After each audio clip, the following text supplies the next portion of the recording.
We just witnessed a highly entertaining Big 12 championship game, and I had to make a comment on it because obviously it could have a monumental impact on the college football playoff selection tomorrow.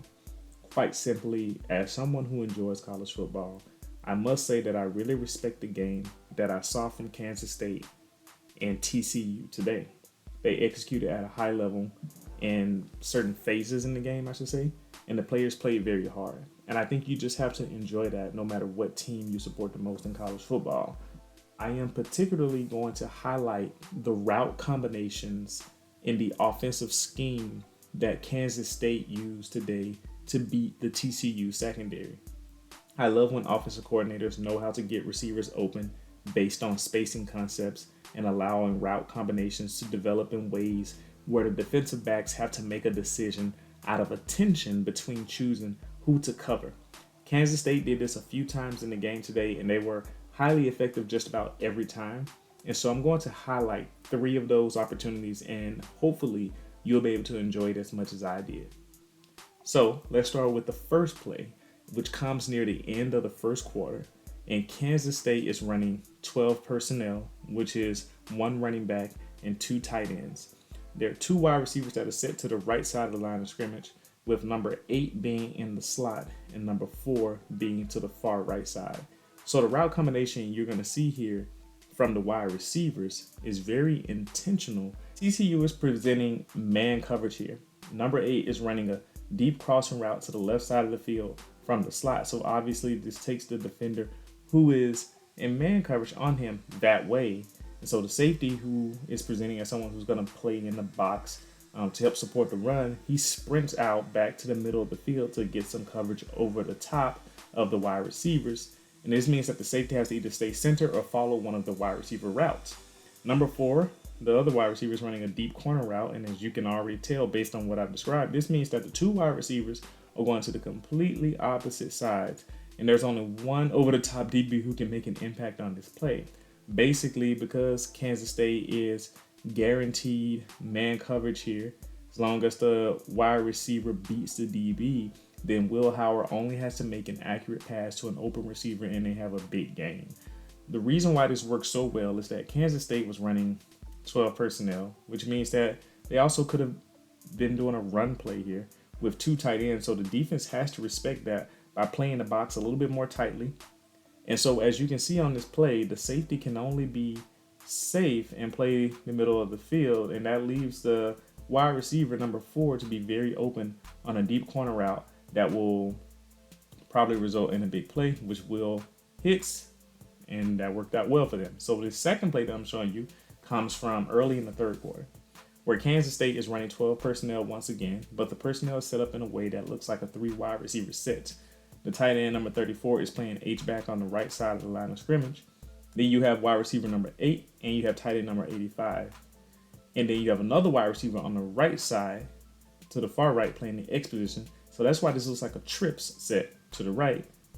And also on the right side of the right tackle is the tight end who is an H-back. And this is a good design because immediately you see that the running back who was on the far left side, which I didn't mention him to start, but he was technically lined up as a far receiver to the left. He motions in before the snap, and they do a fake to him as if they're going to hand it out on a sweep right, which means that the front 7 comes forward and kind of starts to move to the right side of the offense.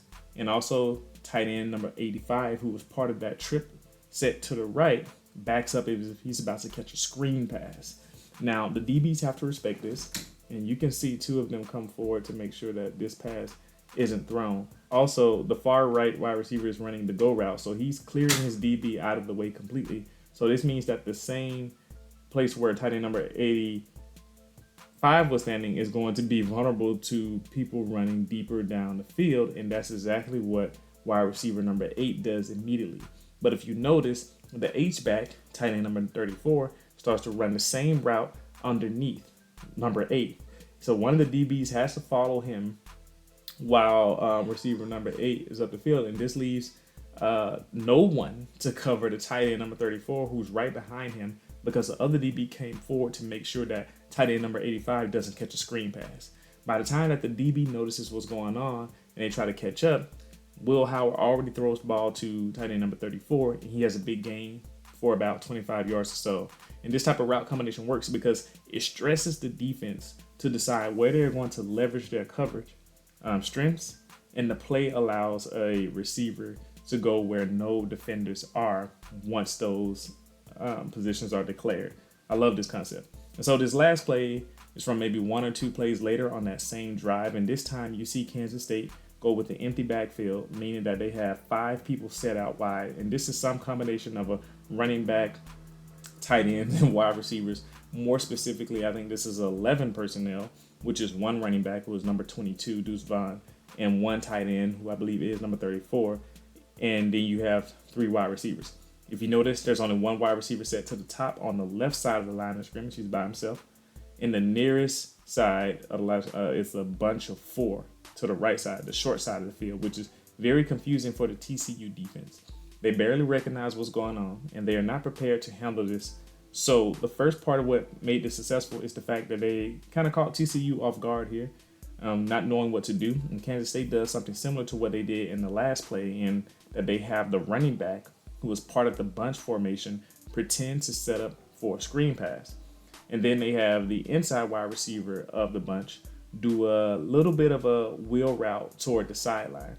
Now they have a wide receiver and a tight end kind of running some parallel routes towards the end zone, although one is a little bit more inside and the other is to the right of that one. And you'll see what I mean, as the safeties and DBs are going to have to separate on the side and decide which coverage they want to take. When you look at the replay, you see the tight end runs a crossing route, which has the effect of bringing the safety down on the coverage because the tight end doesn't have to get as much depth up the field, which leaves room inside for the wide receiver who's running a post route to catch the pass without the fear of the safety hitting him or intercepting the ball, unless they're super athletic and they can get back up there in time.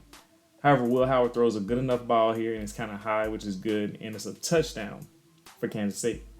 You may have noticed that the majority of these passes came against some form of zone coverage, which basically means that Kansas State knew that TCU would be running a bit of a zone-heavy scheme, at least in certain situations, and they schemed up some great route combinations that could take advantage of TCU's zone scheme. So basically, they drew up some zone beaters in their coverage. On the defense, in which I really enjoy seeing that type of thing, that's a really great part of the game. Ultimately, this led to Kansas State winning the game and indirectly helping a team like Alabama possibly. Although I'm of the opinion that TCU needed to lose by at least 3 scores for Alabama to be seriously considered getting into the playoffs. But let me know what you all think in the comment sections, and let me know if you were as impressed with Kansas State as I was. If you enjoyed this video, take a look at the video to the left and you'll see a video that the YouTube algorithm suggests that you watch from my channel. And if you click on the video to the right, you'll see the last video that I made. Thank you for watching. I will see you next time.